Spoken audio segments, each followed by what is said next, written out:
Story 8. I work security at one of Canada's largest casinos. Well, there's only two big ones, but whatever. A couple years ago, well, more than a couple really, I think 8 to 9, a guy comes in.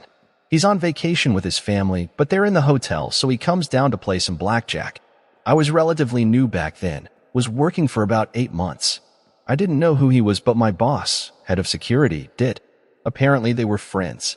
This guy pulls out $20K to play blackjack. Now, this isn't a lot in comparison to Vegas, but we rarely see people with more than 5-10K even in the high roller room. He's placing $1,000 chips down, playing 7 hands at a time, and it's going all right.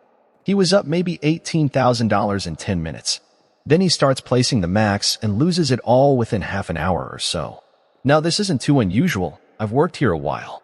People come here to lose their money. This guy, though, did not seem to care at all. He walks to the cage and gets over $250K in chips. Apparently, this guy brings a bit of cash to lose in cash and then collects the money he wore transferred. First of all, who the hell does that? Who has a ritual to lose money before playing seriously? Whatever, not important. He goes to the high roller baccarat table, which is $100 to $15,000. I have seen very few people place $15,000 on these tables. But you know what? This guy just brought $20K to lose and has $250,000 left to gamble with. Let's see where this goes. Once he sits down, they change the bet to $100 to $25,000. In the 8 months I'd worked there, and 9 years since, I have not seen this happen. He starts betting $25K each hand, 10% of his stack. Or so I thought. I won't bore you with the details, but he eventually loses everything after some up and down swings and leaves the casino. Or so I thought. About an hour later, he comes back and goes to the cage. He hands them a paper, no idea what it was, I'm guessing proof of a wire transfer, and he gets a shit ton more chips. I genuinely have no idea how much he got, but it was well over $500K. He proceeds to lose all this too. I think at this point you could see some emotion in his face, but we don't really hear anything. This guy lost over $750K and is a lot more polite than some of the people we've had to kick out for throwing a fuss over $20. So I know what you're thinking. This is probably some big shot billionaire. What's $750K to him? Yeah, I thought the same. I would later learn from my boss that while he was well off, he was not in a position to lose the amount he lost that day. My boss was talking to him through his session, saying how he should go back to his hotel room, but he would just laugh it off. Again, not to bore you with the details, cause this isn't the sad part of the story, but this same guy comes back 3 more times. In total, I've been told, he lost $3.5 to $4.0 million in those 4 trips.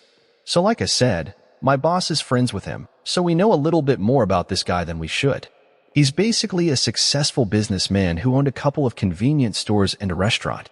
He loaned out over $300K to his friends, who shortly after stopped talking to him and ran off with the money. From everything I could tell, he was a genuinely nice guy who had just been taken advantage of, who had a clear gambling addiction. Apparently, shortly after his last visit, he only had the restaurant left in his name. Sold the convenience stores he had. That's really all the information we had about him. About 7 years pass, and we never saw him at the casino again. Then last year I saw him again. But he wasn't gambling. He was in the security office with a younger kid and my boss.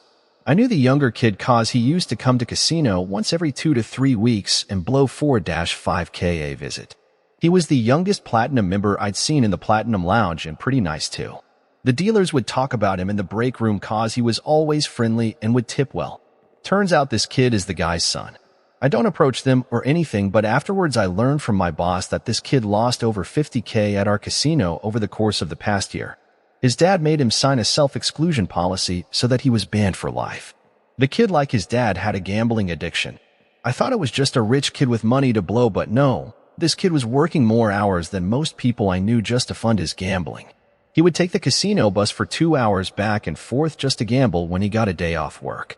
I found this story the saddest cause it wasn't just a single person but the family.